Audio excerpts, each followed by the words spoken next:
নমস্কার, আমি জবা। কেমন আছেন সবাই? আশা করি সবাই ভালো আছেন, সুস্থ আছেন। আমরাও ভালো আছি। আমার আরও একটি নতুন ব্লগে সবাইকে স্বাগত জানাই।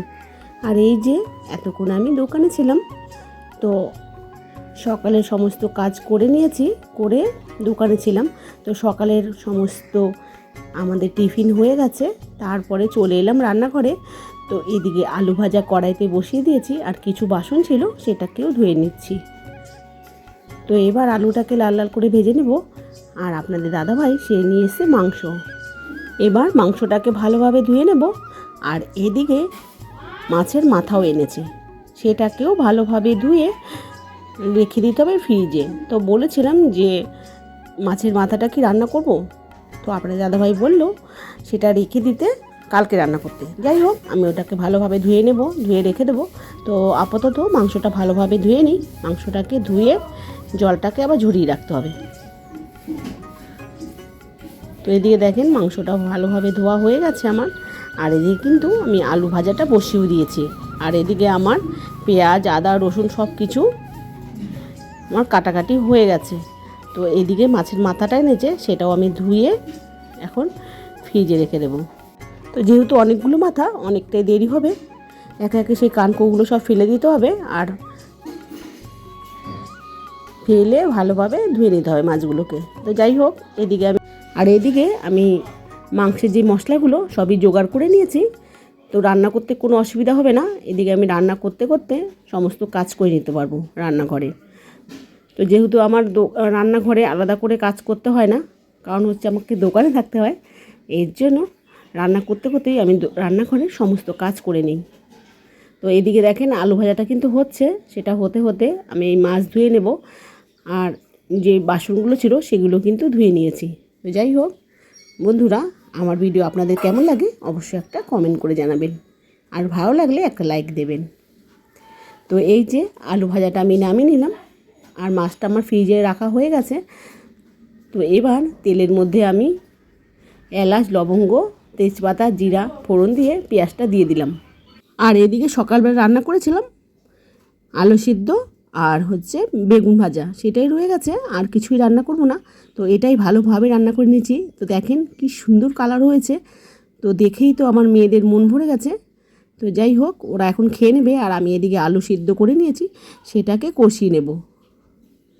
এটাকে আগে ভালোভাবে চটকিয়ে নেব, তারপরে কষাতে হবে, যেহেতু রাতেরবেলা দোকানে চপ হয়। তো এইদিকে দেখেন এই যে আলু সিদ্ধ আর বেগুন ভাজা আছে, তো আর কিছুই করব না। তো এখনই মেয়েদের ভাত দিয়ে দেবো, দিয়ে তারপরে যে কাজগুলো আছে সেগুলো করে তারপরে আমি চান করব। আর আপনাদের দাদাভাই সেও এসে পড়বে। তো এই যে মেয়েদের খেতে দিয়ে দিলাম, 2 মেয়ে খাচ্ছে আর 1 মেয়ে স্কুল গেছে।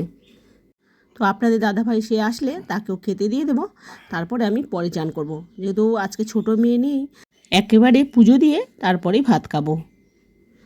তো যাই হোক, দোকানে কিছু কাজ আছে, দোকানে গ্যাসটা মুছতে হবে আর দোকানে বারান্দাটা ঝাড় দিতে হবে, সেগুলো করে একেবারে চান করে নেব।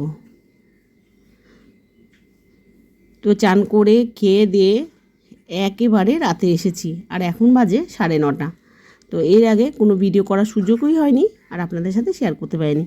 তো এখন 9:30 বাজে, এখন একজনা বলছে যে পেঁয়াজি নেবে। তো যাই হোক, কিছুটা পেঁয়াজ কুচিয়ে নিলাম, আর এই যে 20 টাকাটা দিয়েছে, দিয়ে পেঁয়াজি নেবে। তো আর এদিকে গ্যাস জ্বালিয়ে দিয়েছি। আর আপনাদের দাদাভাই জানেন তো, সেই সন্ধ্যার থেকে টিভি দেখতে বসেছে। জানেন কি বলবো আপনাদের, কে দেখে সিরিয়ালটা একটু কমেন্ট করে জানাবেন তো। আর আমি জানেন তো সেই 4টে থেকে দোকানে ঢুকেছি, আর এখন বাজে 9:30, এখনও পর্যন্ত ঘরে একটু টিভির মুখটা পর্যন্ত দেখতে পারিনি। তো যাই হোক, আপনারাই কমেন্ট করে বলবেন। তো এদিকে পেঁয়াজিটা ভেজে নেব, আর এদিকে চাও খাবে, সে চাটাও আমাকে দিতে হবে। তো একই হাতে আমার সমস্ত কাজ করে নিতে হয়। তো যাই হোক, এই যে পেঁয়াজিটা নিচ্ছে না এখন, এটা কিন্তু আমি একদমই বানিয়ে দিতাম না, একদম নিজের লোক, তাই জন্যই বানিয়ে দিলাম। কেননা এত রাতে আমার এই কটা পেঁয়াজি ভেজে কোনো লাভই হবে না।